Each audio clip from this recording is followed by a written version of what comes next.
Brought to you by Palvi Agrico. पालवी ॲग्रिको, भारताचा पहिला AI तंत्रज्ञानावर आधारित B2B आणि B2C ई-कॉमर्स प्लॅटफॉर्म. शेतीसाठी जे काही लागणार थेट तुमच्या बांधावर पोहोचणार, मोबाईलच्या एका क्लिकवर. फलटणच्या डॉक्टरच्या आत्महत्या प्रकरणामध्ये वेगवेगळे खुलासे होत आहेत. पोलिसांनी 2 आरोपींना अटक केलेली आहे. त्यांच्याकडे कसून चौकशी केली जाते आहे. जो बदने आहे त्याचा मोबाईल मात्र काही सापडलेला नाहीये. त्यामुळे त्याच्या मोबाईलमध्ये नेमकं काय आहे तो पोलिसांना का देत नाहीये हा एक प्रश्न आहे. दुसरीकडे जी डायरी आहे त्या तरुणीची ती सुद्धा आता सापडलेली आहे आणि त्याच्यामध्ये तिने काही नोंदी केलेल्या आहेत. त्यामुळे नोंदीमधनं काही महत्त्वाचे खुलासे होणार का हे सगळं पाहावं लागणार आहे. पण या सगळ्यामध्ये वेगवेगळे आरोप झालेले तुम्ही पाहिले, अनेक गोष्टी तिथे बोलल्या गेल्या होत्या. पण त्या तरुणीच्या कुटुंबियांनी काल बीडमध्ये एक पत्रकार परिषद घेतली, एक महत्त्वाची पत्रकार परिषद घेतली आणि त्याच्यामध्ये त्यांनी काही मागण्या केलेल्या आहेत आणि त्याचबरोबर त्यांनी काही सवालसुद्धा उपस्थित केलेले आहेत. त्यांच्या काही फॅक्ट्स आहेत, त्याच्याबद्दल त्यांचे आक्षेप आहेत, ज्या गोष्टी समोर आणल्या गेलेल्या आहेत त्याच्याबद्दलचे आक्षेप आहेत. त्यामुळे त्यांचे आरोप असतील किंवा त्यांचं जे म्हणणं आहे ते समजावून घेणं आपल्याला अत्यंत महत्त्वाचं आहे. आता आपण त्यांच्या एक आरोपांकडे जाऊयात, त्यांच्या एकेका प्रश्नांकडे जाऊयात आणि त्यांना नेमकं काय म्हणायचं आहे हे समजावून घ्यायचा प्रयत्न करूयात. अर्थात त्यांनी असं म्हटलं होतं की ही जी पत्रकार परिषद घेतली आहे ती त्यांच्या बहिणीला न्याय मिळावा याच्यासाठी आहे आणि या सगळ्या प्रकरणाची SIT मार्फत चौकशी व्हायला हवी असं त्यांचं म्हणणं आहे. ही SIT ही जे न्यायाधीश आहेत मुंबई हायकोर्टाचे त्यांच्या देखरेखीखाली, त्यांच्या अध्यक्षतेखाली व्हावी असं सुद्धा त्यांची मागणी आहे. कारण पोलीस यंत्रणेवर किंवा ज्या पद्धतीने तपास होऊ शकतो त्याच्यावर कुटुंबियांचा काही विश्वास नाही आहे. खटला बीडच्या न्यायालयात चालवावा आणि तो फास्ट ट्रॅकवर चालवावा अशी सुद्धा त्यांची मागणी आहे. कारण तरुणी ही बीडची आहे आणि ज्या पद्धतीनं फलटणमध्ये राजकीय दबाव आणून काही गोष्टी केल्या जातात असा आरोप केला जातो. त्यामुळे या सगळ्या प्रकरणावर पोलिसांवर हा दबाव येऊ शकतो. म्हणून हा सगळा खटला आहे तो बीडच्या कोर्टामध्ये चालवावा आणि फास्ट ट्रॅकवर चालवावा अशी सुद्धा त्यांची मागणी केलेली आहे. आता आपण बघितलं तर या सगळ्या प्रकरणामध्ये काही आरोप केले जात होते.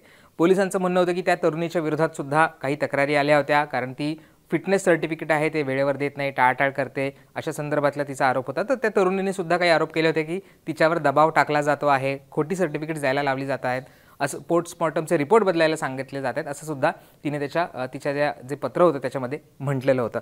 त्यामुळे कुटुंबियांचं म्हणणं आहे की जे आरोप केले जात आहेत जर त्या आरोपातली सत्यता पडताळायची असेल तर तुम्ही त्याचे CDR तपासा, कोणी कोणाला फोन केले, कुठले आरोप झाले हे सुद्धा तुम्ही शोधून काढा आणि ते का करत नाही आहेत पोलीस असं सुद्धा सवाल त्यांनी या सगळ्यामध्ये उपस्थित केलेला आहे.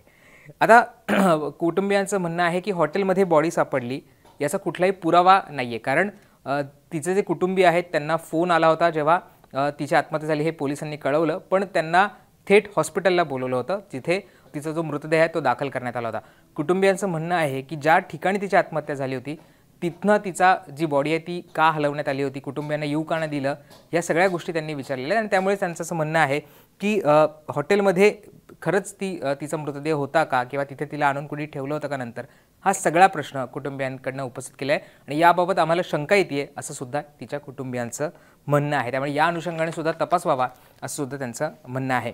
त्या तरुणीचा मोबाईल नेमका कुठे आहे सध्या हे काही कळायला मार्ग नाही. तो तपासला आहे का, त्याचं ॲनालिसिस केलं आहे का हे सुद्धा त्यांनी हाच प्रश्न विचारला आहे. कारण त्यांचं असं म्हणणं आहे की ज्या वेळेला ही घटना घडली त्यानंतर काही वेळाने तिचं जे लास्ट सीन आहे ते दिसत आहे.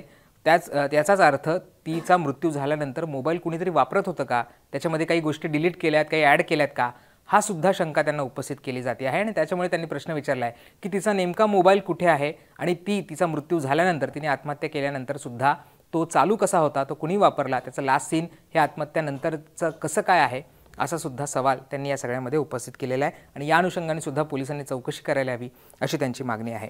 आता जसं आपण बघितलं की त्या तरुणीवर अनेकदा प्रेशर आणलं जात होतं, पोस्टमॉर्टममध्ये फेरफार केले जात होते असा तिचं म्हणणं होतं आणि म्हणून ती अनेकदा ते रिपोर्ट द्यायला तयार नव्हती असं सुद्धा या सगळ्यामधनं समोर आलं होतं. तर कुटुंबियांचं म्हणणं आहे की हिच्या पोस्टमॉर्टममध्ये सुद्धा फेरफार होण्याची शक्यता आहे. कारण जेव्हा तिचा मृत्यू झाला त्यानंतर दुसऱ्या दिवशी सुद्धा पोस्टमॉर्टम करण्यात आलं नव्हतं. म्हणजे 24 तास तिचा जो मृतदेह आहे त्याला हात लावण्यात आला नव्हता आणि त्याचं पोस्टमॉर्टम सुद्धा करण्यात आलं नव्हतं. त्यामुळे ही दिरंगाई नेमकी का करण्यात आली, पोस्टमॉर्टम तात्काळ का करण्यात आलं नाही आणि 24 तासानंतर सुद्धा तिच्या पोस्टमॉर्टमला ती बॉडी का घेऊन जाण्यात आली नाही असा सुद्धा सवाल हा तिच्या कुटुंबियांनी विचारलेला आहे.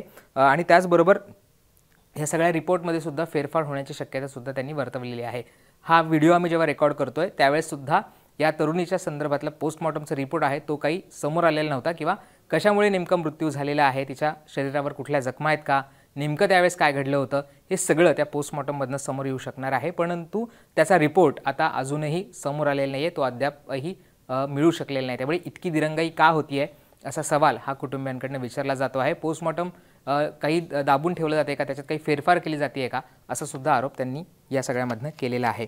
आता एक पोलिसांनी स्पष्टीकरण दिलं होतं. पोलिसांचं म्हणणं होतं की तपासामध्ये आम्हाला काही गोष्टी समोर आलेल्या आहेत, त्याच्यामध्ये हे तिघं म्हणजे बनकर असेल किंवा बधने असेल किंवा ती तरुणी असेल हे एकमेकांशी बोलत होते, त्यांचं चॅटिंग होतं असं सुद्धा खुलासा हा पोलिसांकडनं केलेला आहे. ते तिघं एकमेकांच्या संपर्कात होते असं त्यांचं म्हणणं आहे.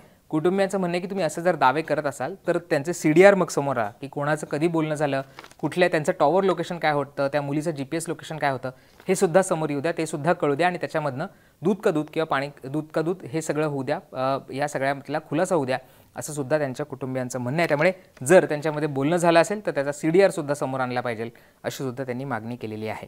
आता याच्या पुढे ते एक महत्त्वाची गोष्ट बोलतात. त्यांचं असं म्हणणं आहे की त्या तरुणीने पोस्टमॉर्टम ती करत असायची, तिने 84 पोस्टमॉर्टम केलेले आहेत आणि त्या संदर्भातली OC म्हणजे ओरिजिनल कॉपी जी ती अहवाल तयार करायची ती तिच्या रूममध्ये आहे, त्याची चौकशी करा आणि ते पोस्टमॉर्टम रिपोर्ट कुणी दबाव टाकून बदलायला सांगितले होते का तिला याची सुद्धा चौकशी झाली पाहिजे. म्हणजे मुलीचं जे पत्र होतं त्याच्यामध्ये तिने म्हटलं होतं की तिला दबाव यायचा, एखादी व्यक्ती फिट नसेल तरी सुद्धा तिला फिट दाखवायला सांगितलं जायचं, पोस्टमॉर्टममध्ये फेराफेर करायला सांगितलं जायचं.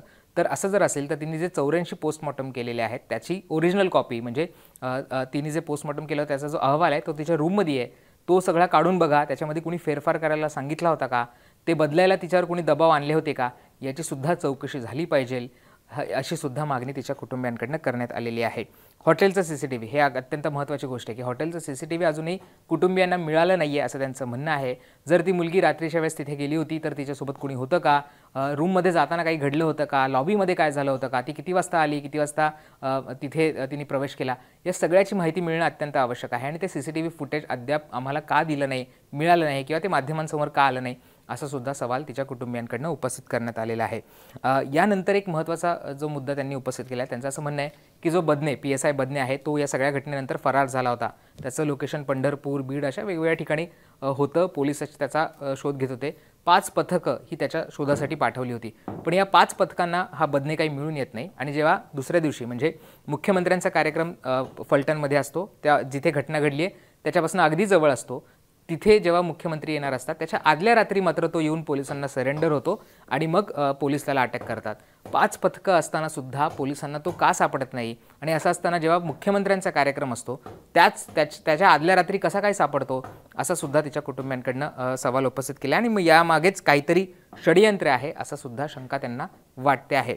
त्यांचं असं म्हणणं आहे की तो आरोपी आहे त्याने सगळे पुरावे नष्ट केलेले असू शकतात, त्यांनी सगळ्या गोष्टी आहेत त्या सगळ्या नष्ट केलेल्या आहेत आणि त्यानंतर तो सरेंडर झालेला असू शकतो. त्यामुळे या केसमध्ये हे केस वीक करण्यासाठी काही गोष्टी घडल्यात का या अनुषंगाने सुद्धा तिथे तपास करायला हवा अशी मागणी की कुटुंबियांकडनं करण्यात आली. त्यामुळे त्यांच्या ज्या मागण्या होत्या त्यांचे आरोप होते हे मी तुम्हाला सांगायचा प्रयत्न केला आहे. प्रामुख्याने त्यांचं म्हणणं आहे की तिचा पोस्टमॉर्टमचा रिपोर्ट आहे तो समोर येणं अत्यंत गरजेचं आहे आणि त्याच्यामध्ये कुठलीही फेरफार व्हायला नको, त्याच्यात फेरफार होऊ शकते अशी त्यांना शंका आहे. जो बदने सापडला त्याचा मोबाईल अजून सापडलेला नाही आहे, त्याच्या मोबाईलमध्ये नेमकं काय आहे, त्या मुलीने जे 84 पोस्टमॉर्टम्स केलेले आहेत ते कोणाच्या दबावाखाली केलेत का हे सुद्धा समोर यायला पाहिजे. CCTV फुटेज अत्यंत महत्त्वाचं आहे. ज्या हॉटेलमध्ये ती होती जिथे तिने आत्महत्या केली त्याचं CCTV फुटेज हे समोर यायला हवं असं सुद्धा त्यांचं म्हणणं आहे. आणि महत्त्वाचं म्हणजे SIT मार्फत या सगळ्या ज्या प्रकरणाची ती तपासणी व्हायला पाहिजे, चौकशी व्हायला पाहिजे अशी सुद्धा मागणी त्यांनी केलेली आहे. अर्थात आता पोलीस सगळ्याचा घटनेचा तपास करत आहेत, वेगवेगळे अँगल तपासत आहेत, त्याच्यामध्ये रोज रोज खुलासे होत आहेत. त्यामुळे या अनुषंगाने सुद्धा पोलीस तपास करणार का आणि जर झाला तर त्याच्यामधनं काय बाहेर येतं हे पाहणं महत्त्वाचं असणार आहे. पण तिच्या कुटुंबियांनी जे प्रश्न उपस्थित केलेले आहेत त्याच्याबद्दल तुमची मतं काय आहेत, त्याच्याबद्दल तुम्हाला काय वाटतं हे आम्हाला कमेंट करून सांगायला विसरू नका. आणि मुंबई तकला सबस्क्राईब केलं असेल ते सुद्धा करा. धन्यवाद.